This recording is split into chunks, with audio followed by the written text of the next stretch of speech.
আমি ভর্তা মাখাচ্ছি, আলু আর শিম সেদ্ধ করে নিছি। শুকনো মরিচ আজকে ভালোই শুকনো মরিচ দিছি ঝাল খাওয়ার জন্য।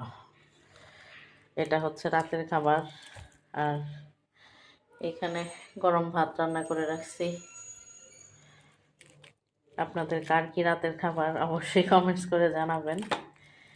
আসলে শীত চলে যাচ্ছে, গরমের দিন ভর্তা সবসময় ভালো লাগে, কিন্তু শীতের দিন মনে হয় একটু বেশি ভালো লাগে।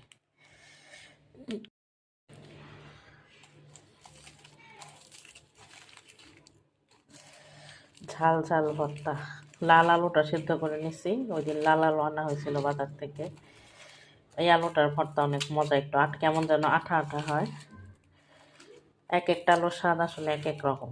একদম ছোট যেগুলা ওটার স্বাদ একরকম, আবার মিডিয়াম মানে এখন যেটা ভর্তা করতেছি লাল আলুটা, এটাই একরকম। আর হল্যান্ডের আলু যেটা, এটা তো সারা বছরই খাওয়া হয়। এজন্য শীতের দিন বিশেষ করে যখন ওই যে এই আলুগুলো পাওয়া যায়, আমি শীতের দিন বড় আলু খাই না, এগুলোই কিনে খাই। ধনিয়া পাতা দিলাম একটু। এই শুকনা মরিচগুলো মোটামুটি ঝাল আছে, কিছু কিছু শুকনা মরিচ থাকে যে ততটা ঝাল থাকে না।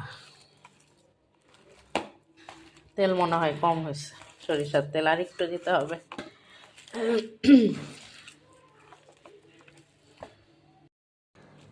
এই যে আমার ভর্তা করা শেষ।